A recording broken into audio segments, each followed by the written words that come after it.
yémaan salaamaaleykum ami internet ñu ngi leen di nuyu kenn ku si nekk si turam ak santam di leen di bëggee di leen di ziar fépp fu waay mën a nekk rek ñu ngi lay wax ne bienvenue sur sa canalu sunu site TV di la wax ne bul fàttee abonné liker partager jox ko sa gars yi pour émission yi gën a jëm ca kaw ca kanam dañ koy yaakaar ci yéen bu loolu weesoo sa émission sunu site mi ngi fii nii si saytu golf ñëw seet si ma meen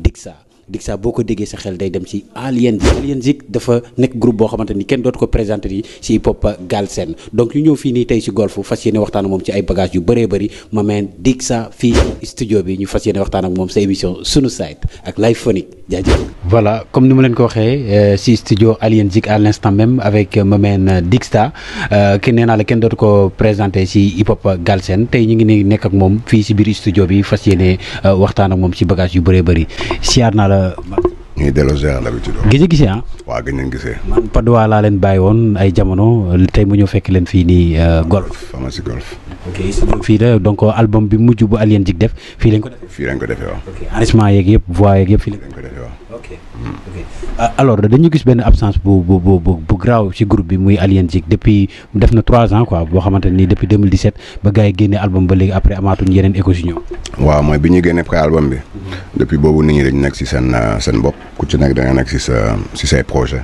loolu kese la en fait quoi mais ñuy doon waajal ñuy doon gisee di préparer ay morceaux di préparer ay sound parce que déjà amoon na yoo xam ne moom amoon nañ bibliothèque boo xam ne ay son yu bëri ñu jooban ba pare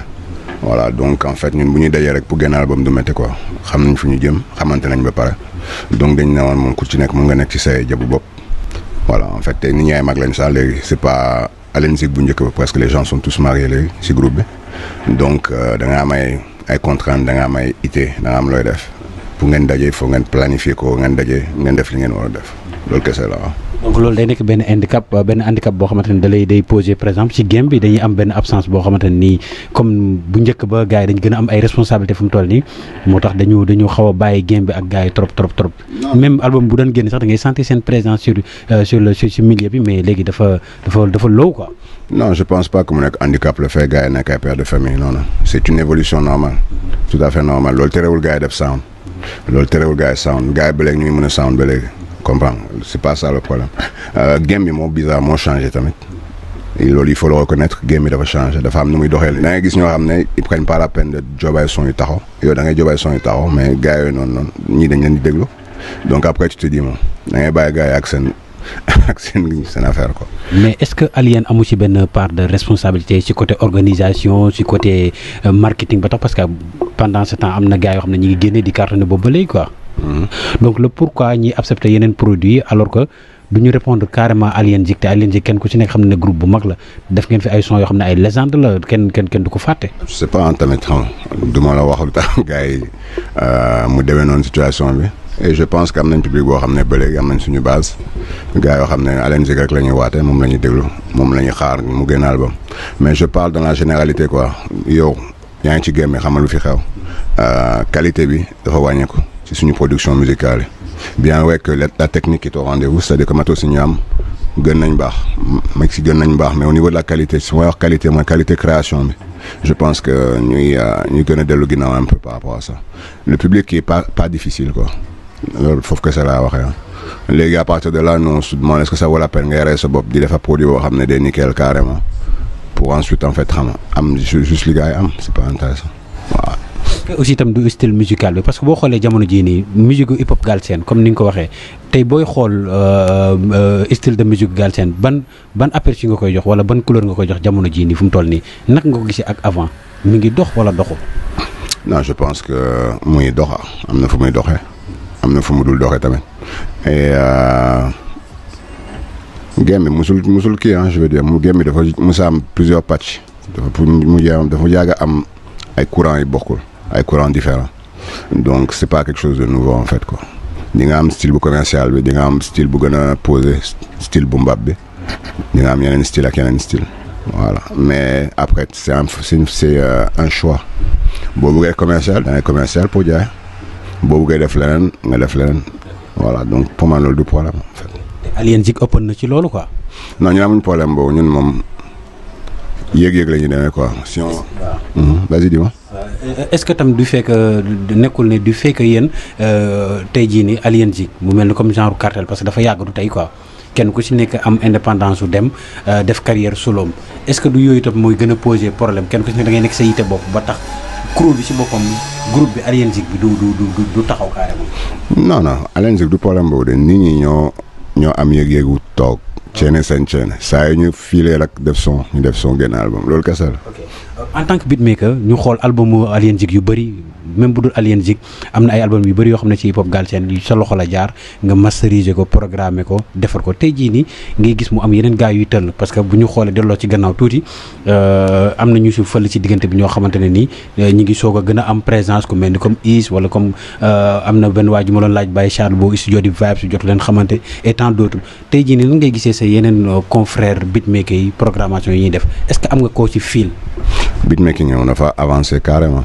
dafa avancé bu baax a baax dafa progressé ba nit ñi nekk ci ay débat wu créer identité musicale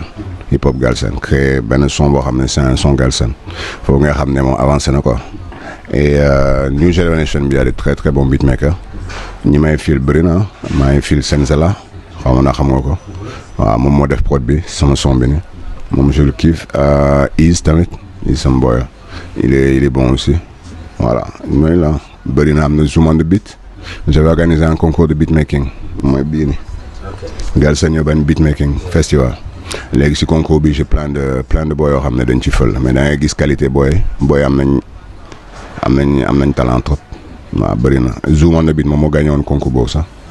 waaw ak ñeneen su ma limee jum tamit. sànq yaa ngi wax lu am solo di jéem a créer identité hip hop Galsen tey jii nii naka lañ mën a def pour am suñu identité boo déggee musique bii rek xam ne lii ça vient du Sénégal lii suñu musique la est-ce que yomb na réellement ci programmation yi ngay dégg fu mu toll nii ci jamono ji ñu toll nii. yomb na yombul mais gaa ngi ci tegay jéego yu leer nag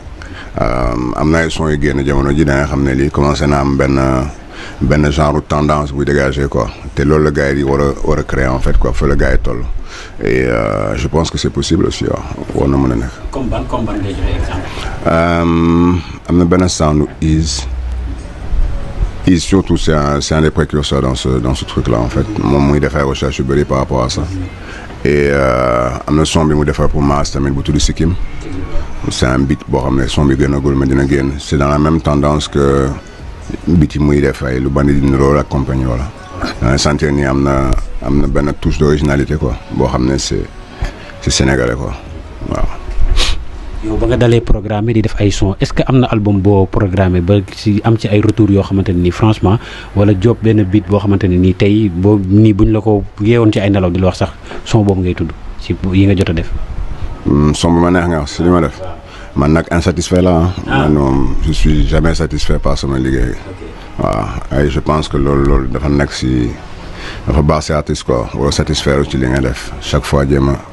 performer par rapport à ça mais am na album yu bëri ma job yoo xam ne gars yi j'ai de bons retours par rapport à ça comme l'album de Kangam Squad boobu maa ko programmé A ba Z mixé ko et j'ai toujours des retours gars ngi ci wax am na ay son yu ma job pour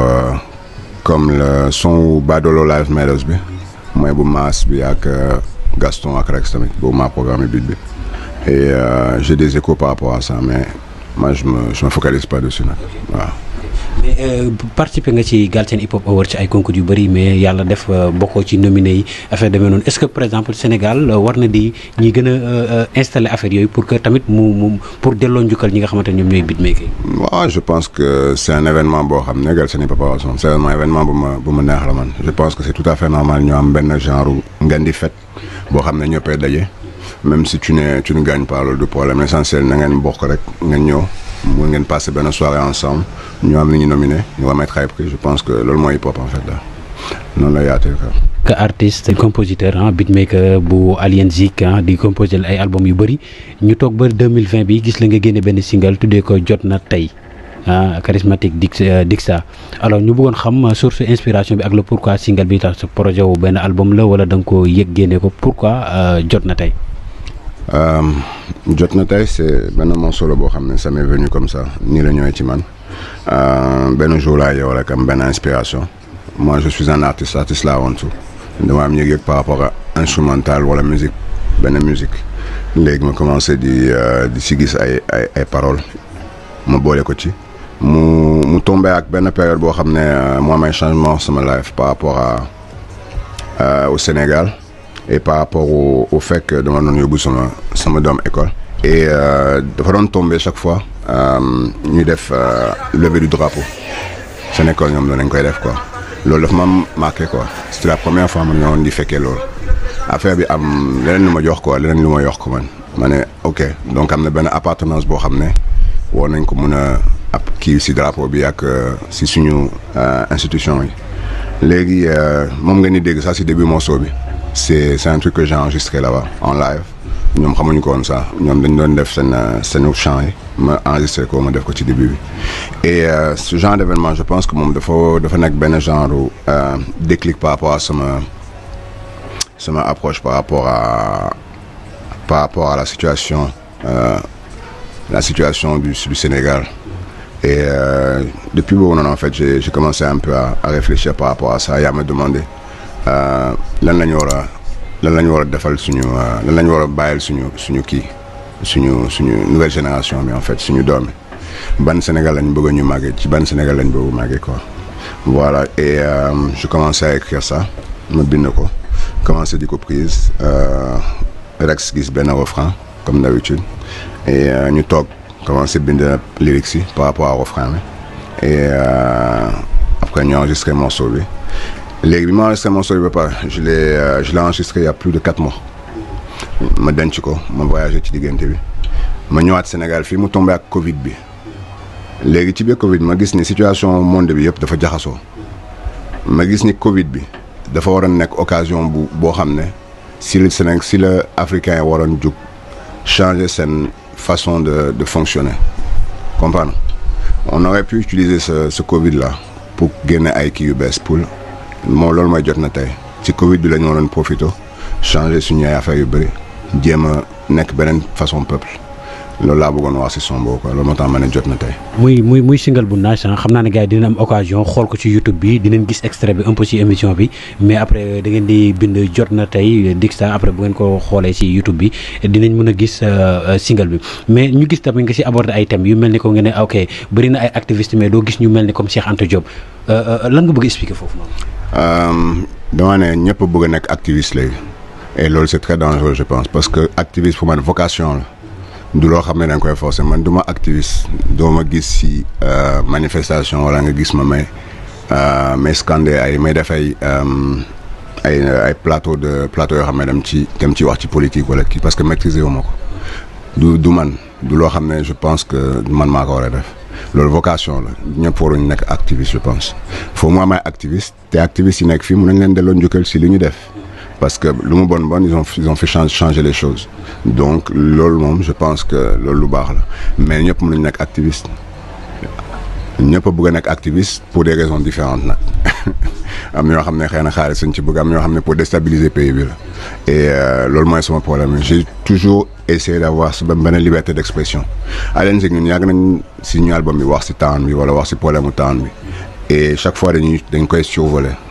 mais doo ma dégg ma ne la il faut nga changer président bi wala il faut que ñu attaquer palais bi wala genre yooyu noonu il faut nit ki da ngaa war a mature ba pare da ngaa war a am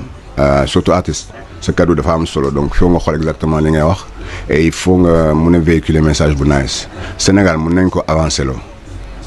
mun nañ ko changer avancer loo ko mu gën a baax ci kaw ñu waxtaan c'est pas la peine ñu am ay actions violentes wala ñu dem au conflit au clash pour am lu ñu bëgg man fa laay waxee quoi voilà j'ai abordé des thèmes yoo xam ne c'est une photo de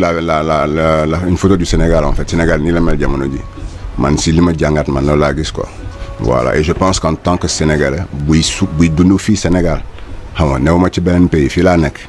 di ko dund je pense que am naa ci lu ko wax même bien vrai que man mosuma gis ci benn manifestation wala benn kii te loolu yëg-yëg la su ma sentiree ni war naa dem ci benn manifestation dama fay dem mais j'attends personne wax ma ni yow da ngaa war a dem wala kii loolu c'est moi en tant que Sénégalais sama parole la man li ma xalaat. nga ñëwaat di ñu fàttali Cheikh Anta Diop ba ci fin bi sax yaa ngi am benn poète boo gën xam ne yaa ngi ko reprendre def ko ci loo xamante ne man via clip bi sax vidéo bi moo tax ma découvrir ko. ouais même man en fait bi ñu paree clip bi ba pare je me disais que ce serait bien ñu may monde bi mu xam Cheikh Anta Diop mooy kan par rapport à ses écrits, par rapport à ses phrases. Et j'ai pensé que bii texte bi nii ça reflétait très bien la situation si jot na tey en fait quoi, parce que ça parle de moment, ça parle de l'instant et ça parle de l'Afrique ne devrait pas être victime du changement en fait, du futur, du changement actuel. Donc il faut mu bokk ci changement boobu, il faut mu bokk ci wagon changement bi voilà. single bi dafa am suite wala da nga ko génnee nii rek après jeex na quoi comme ni nga ko waxee amul leneen lu ciy topp promotion bi na parce que lii war na wër àddina pour ñëpp jot ko quoi. waaw je génn naa je pense donc war na mën a def li nga wax noonu en tout cas man li ci leer mooy man je yëg-yëg la woon je sentais que dama ko waroon def naa ko génn naa ko je pense que pour population bi buñ si jotee baax na loolu kese mooy sama souhait. J'apprécie aussi beaucoup couleur musicale bi.